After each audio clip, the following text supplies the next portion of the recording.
салом шунавандагони гиромин ҳинҷо студияи марказии радиои моҷир аст. 23 ноябр душанбе ва нашри хабари ин соатаро бо таҳаввулоти муҳимтарини тоҷикистон ва ҷаҳон манзуратон мегардонем.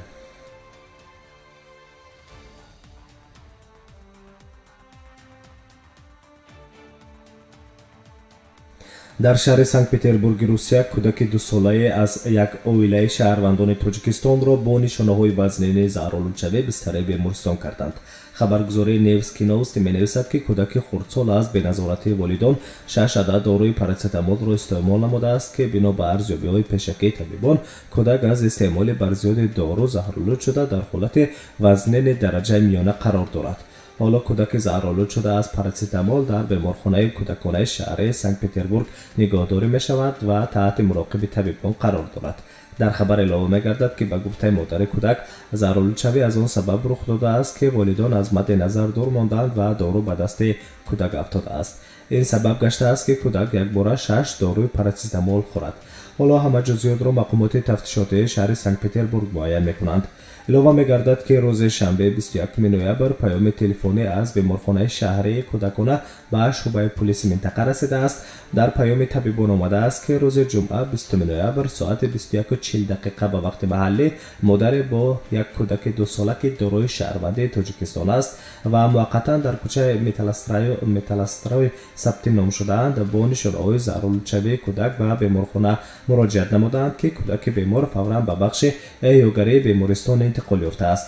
дар паёми табибон ба полис гуфта шудааст ки кӯдак бо заҳролудшавӣ аз даҳон дар ҳолати вазнини дараҷаи миёна дар беморхонаи кӯдакона дар бахши эҳёгарӣ бистарӣ аст.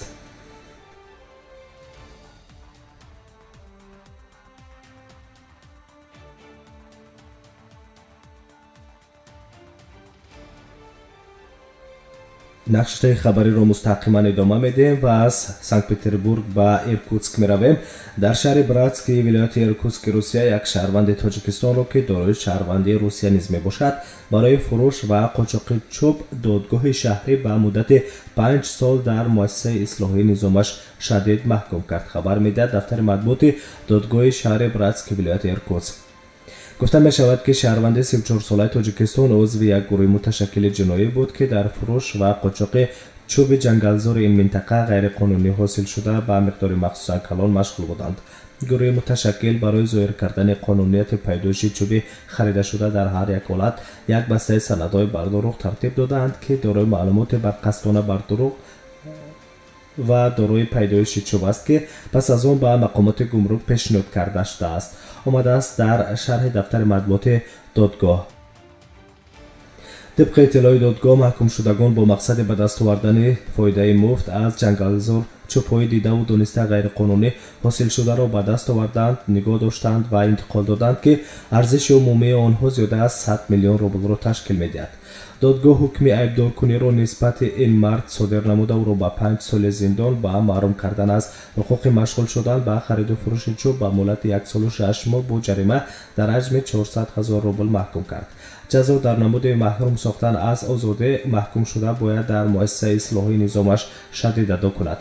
қайд карда шудааст дар хабари дафтари матбуоти додгоҳи шаҳри братски вилояти иркутск.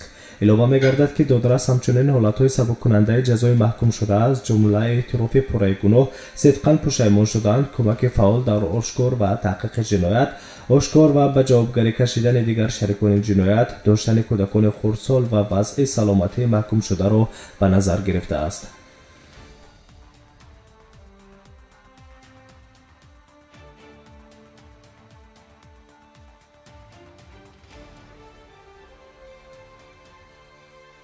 идомаи хабарҳо дар русия мемонем ва шумо нашри хабариро мустақиман рӯи мавҷи радиои моҷир мешунавед. пас аз 3 сол дар русия системаи федералии маълумоти сабти биометрӣ пайдо мешавад. дар ин бора ки ин ба мақомот имкон медиҳад ки дар як лаҳза одамонро аз рӯи акси рӯй ва изи ангушт шиносоӣ кунанд. хабаргузории ТАСС бо истинод ба вазорати корҳои дохилии федератсияи русия менависад ки дар тӯли 3 сол дар русия як бонки мутамаркази маълумоти биометрии шаҳрвандони русия ва шаҳрвандони хориҷӣ таъсис дода мешавад ки ин имкон медиҳад шинохти одамон аз рӯи аксҳои рӯй ва изи ангушт ба роҳ монда шавад. вақте ба нақша гирифта шудаи коркарди эҷоди системаи федералии иттилооти ба ҳисобгирии биометрӣ солҳои 2021-2023 мебошад, омадааст дар хабари дафтари матбуоти вазорати корҳои дохилии Русия. дар ин муддат таҳияи нармафзорҳои зарурӣ барои ташаккул, нигоҳдорӣ ва истифодаи бонки мутамаркази маълумотҳои биометрии шаҳрвандони Федератсияи Русия, шаҳрвандони хориҷӣ ва шахсони бешаҳрвандӣ зарур аст. қайд карда мешавад, ки чунин таҳияи махзани мутамаркази биометрӣ имкон медиҳад, ки тартиби муайян кардани шахс ва ҷасадҳои номаълум тавассути изи ангушт, тасвирҳои рӯй ва иттилооти геометрикӣ, ки дар системаи муттаҳидшудаи ҷустуҷӯии федералии шиносии геометрикӣ ҷойгир аст, осон ва бехато тасдиқи худро меёбад.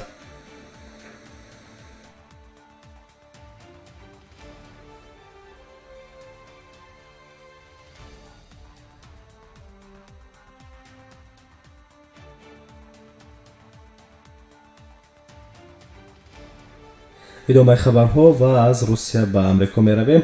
иёлоти муттаҳидаи Амрико рӯзи якшанбе 22 ноябри соли 2020 аз аҳдномаи осмони кушод, ки беш аз 30 кишвари олам ба он аъзо ҳастанд, расман хориҷ шуд. аҳдномаи осмони кушод парвози ҳавопаймоҳои мутақобилаи кишварҳои ширкаткунандаро ҳамчун чораи амнияти дастаҷамъӣ пешниҳод мекунад. иёлоти муттаҳидаи Амрико ҳангоми хуруҷ аз паймони осмони кушод бехатар хоҳад буд. дар ин бора рӯзи 22 ноябр котиби давлати иёлоти муттаҳидаи Амрико Майк Помпео дар саҳифаи твиттери худ хабар додааст. менависад Регнум. ба гуфтаи ӯ, Русия гӯё ҳоло ҳам ӯҳдадориҳои худро иҷро намекунад. аз ин рӯ дар робита ба хуруҷ аз аҳдномаи осмони боз иёлоти муттаҳидаи Амрико бештар ҳифз хоҳад шуд. бино ба гузориши Евроньюз, Амрико чунин нақшаҳоро як сол қабл эълон карда буд. Вашингтон Русияро дар вайрон кардани аҳднома маъни парвозҳо дар минтақаҳои Калининград, дар наздикии марзи Гурҷистон ва дар минтақаҳои машқҳои бузурги низомӣ айбдор карда, ҳамзамон суистифода аз аҳднома барои ҷамъоварии маълумот дар бораи инфраструктураи иёлоти муттаҳидаи Амрикоро аз эҳтимол дур намедонад. аҳднома дар соли 1992 имзо шуда буд ва ба давлатҳои аъзо имкон медиҳад, ки аз болои қаламрави якдигар парвоз кунанд ва ҷойгоҳ ва ҳаракати нерӯҳоро риоя кунанд ва ба ин васила иҷрои дигар қарордодҳои маҳдуд кардани силоҳро назорат созанд. маълумоте, ки дар натиҷаи ин парвозҳо ба даст оварда шудааст, барои ҳама тарафҳои созишнома дастрас мегардад. дар ин робита чанд рӯз қабл вазорати корҳои хориҷии Русия изҳори умедворӣ кард, ки кишварҳои дар созишнома боқӣ монда мубодилаи маълумотро бо Вашингтон қатъ мекунанд ва ҳамзамон пойгоҳҳои низомии Амрико дар қаламрави кишварҳои Аврупо истисно ба ин созишнома нахоҳанд шуд.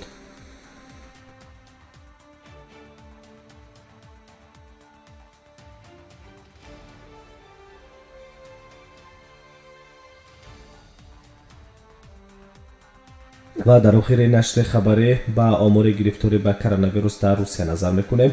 дар давоми як рӯзи гузашта дар Федератсияи Русия зиёда аз 25173 ҳолати нави сирояти COVID-19 ба қайд гирифта шудааст. хабар медиҳад Ситоди федералии мубориза зидди коронавируси Русия. ин шумора аз замони оғози паҳншавии вирус дар Федератсияи Русия баландтарин нишон додааст.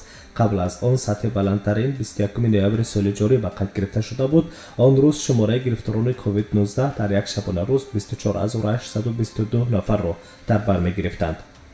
афзоиши коронавирус дар як шабона рӯзи гузашта дар Москав 6866 ҳолат гуфта мешавад.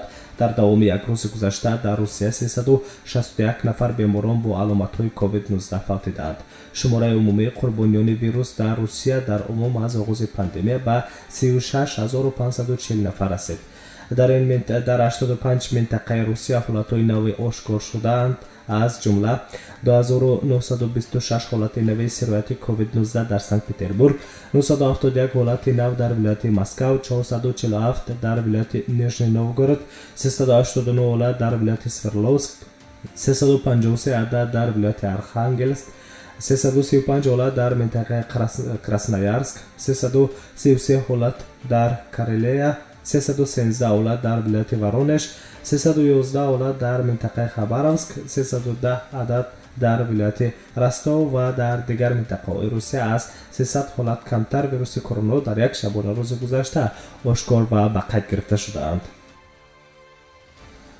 در طول تمام دوره پاندمی علاقه در روسیه 2,114,502 حالت سرایت کووید 19 معاین کرده شده است. 1,611,445 بیمار در این دوره صحت و از بیمارخانه ها رخصت شدند. از جمله 16,002 نفر آنها در یک روز گذشته از بیمارخانه ها مرخص شدند.